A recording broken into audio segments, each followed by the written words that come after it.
अस्सलाम वालेकुम। उम्मीद करता हूँ आप सब खैरियत से होंगे। मैं फिर से मस्जिद के इमाम साहब के पास आया हूँ। आज जो टॉपिक मैं लेकर आया हूँ वो जुम्मा के हवाले से है। ठीक है, जुम्मा के हवाले से लोगों के माइंड में थोड़ा सा ना गलत कंसेप्ट है। वो इस हवाले से है कि लोग कहते हैं कि जुम्मा के अंदर अपनी रखतें अदा की जाती हैं और जुम्मे के अंदर क्या जोहर की नमाज होती है या नहीं होती। इस हवाले से जो है ना छोटी सी वीडियो के अंदर कवर करने वाले हैं कि आखिर में हमें जुम्मे वाले दिन कितनी रकतें अदा करनी चाहिए, कितनी रकतें अदा करने से हमारा जुम्मा जो है वो पूरा हो जाएगा। इस हवाले से इमाम साहब हमें थोड़ा सा अवेयरनेस देंगे। ठीक है, यहाँ पर मैं चीज़ ऐड करता चलूँ। अगर आप हमारे मस्जिद के इमाम साहब से ऑनलाइन टीचिंग लेना चाहते हैं, ठीक है, कुरान के हवाले से, ठीक है, ये क्लासेस भी दे रहे हैं ऑनलाइन। ठीक है, अगर आप वो लेना चाहते हैं, व्हाट्सएप नंबर आपको दे दूंगा, आप इनसे डायरेक्ट रब्ता करके, ठीक है, ऑनलाइन कोई भी मसला मसाइल जो है आप वो पूछ सकते हैं। और अगर आपकी माएँ बहनें बेटियाँ घर से बाहर नहीं निकल सकती तो घर बैठे हुए हमारे मस्जिद के इमाम साहब जो है वो ऑनलाइन उन्हें कुरान जो है वो सिखा भी देंगे। ठीक है, अस्सलाम वालेकुम कर साहब।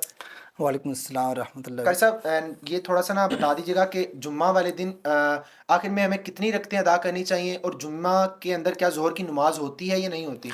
याद रखिए जुम्मा की दो फ़र्ज़ होते हैं।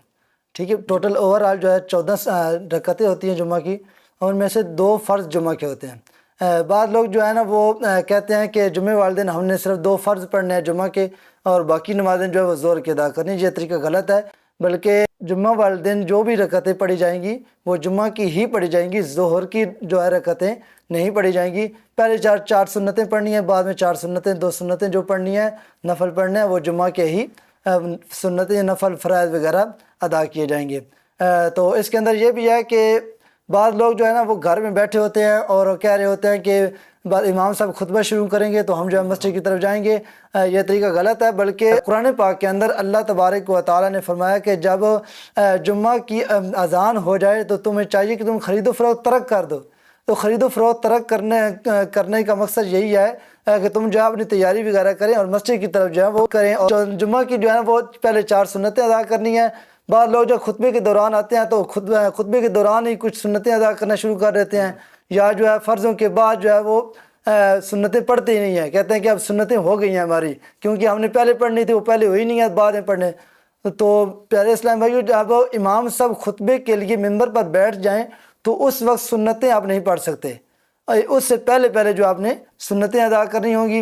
अब फ़र्ज़ अदा, अगर आपकी सुन्नतें रह गई हैं तो आपने फ़र्ज़ अदा करना है। फ़र्ज़ अदा करने के बाद आपने बकिया चार सुन्नतें अदा करनी हैं, उसके बाद दो सुन्नतें अदा करनी हैं, उसके बाद आपने जो है वो पहली चार सुन्नतें आपकी जो रह गई थी वो आपने वो दो सुन्नतें अदा करने के बाद चार सुन्नतें अदा करनी हैं, उसके बाद आपने दो नवाफिल अदा करने हैं। तो ये जो है ना ओवरऑल आपकी जो है 14 सुन्नतें बनेगी, यानी कि पहली चार सुन्नतें, फिर दो फ़र्ज़ इमाम के साथ, और फिर जो है चार सुन्नतें, फिर दो सुन्नतें, और फिर दो नफल। तो इसके अंदर अगर आप किसी का जुम्मा रह जाए तो फिर अगर जुम्मे के लिए जमात शर्त है, अगर जमात के अंदर वो तहियात के अंदर भी कोई शामिल हो जाए तो उसको जुम्मा मिल गया है, उसको अब जुम्मा की ही नमाज अदा करनी होगी। लेकिन अगर किसी को जुम्मा नहीं मिला, वो तहियात के अंदर भी इमाम के साथ शामिल नहीं हो सका, तो अब वो जो है वो बाकी ज़ोहर की नमाज़ पढ़ेगा। अब वो जुम्मा नहीं पढ़ सकता, क्योंकि वो जुम्मा उसको मिला नहीं है।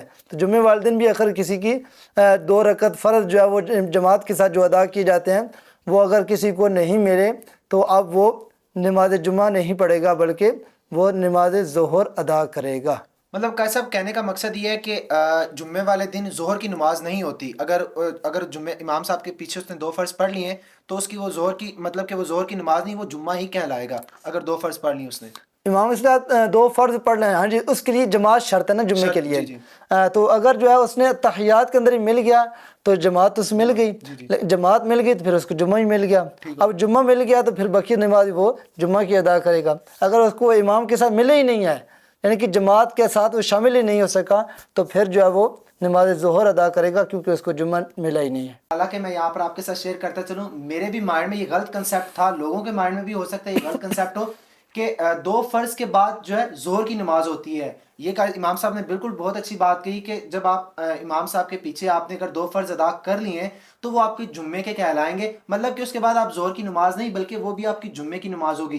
पहले चार सुनते अदा करनी है, फिर दो आपने फ़र्ज़ अदा करने इमाम साहब के पीछे, ठीक है। उसके बाद आपने चार सुनते अदा करनी है, फिर उसके बाद आपने दो सुनते फिर से अदा करनी है, फिर उसके बाद आपने दो नफल अदा करने हैं, ठीक है। इस तरह से ये आपका पूरा एक जुम्मा जो है वो बन जाएगा। कुछ लोगों के माइंड में جمعے کی رکعتوں کے حوالے سے جو تھا وہ کنفیوژن تھی، مجھے لگا یہ اس کے اوپر امام صاحب کے مشورے سے ایک ویڈیو بنا دوں. امید کرتا ہوں ویڈیو آپ کو اچھی لگی ہوگی. اگر آپ آن لائن جو ہے قرآن و حدیث کے حوالے سے ٹیچنگ لینا چاہتے ہیں، گھر بیٹھے ہوئے مائیں بہنیں بیٹیاں جو کہ مسجد میں نہیں آ سکتی، ٹھیک ہے، تو وہ آن لائن واٹس ایپ پر امام صاحب سے جو ہے مسئلے مسائل کے حوالے سے پوچھ سکتے ہیں، ٹھیک ہے، اور ٹیچنگ بھی قرآن و حدیث کی لے سکتے ہیں. امید کرتا ہوں ویڈیو آپ کو اچھی لگی ہوگی. ویڈیو کو لائک کر کے چینل کو لازمی سے سبسکرائب کر دیجیے گا، اور اس ویڈیو کو جتنا ہو سکے اتنا زیادہ شیئر کر دیجیے گا تاکہ ان لوگوں تک یہ ویڈیو پہنچ جائے جنہیں جو ہے جمعہ کے حوالے سے کچھ نہ کچھ مسئلے مسائل آتے ہیں. ملتے ہیں کسی نیکسٹ انفارمیٹیو ویڈیو میں، تب تک کے لیے اپنا خیال رکھیے گا. مجھے دے اجازت، سیف رہیں، سیکیور رہیں. اللہ حافظ.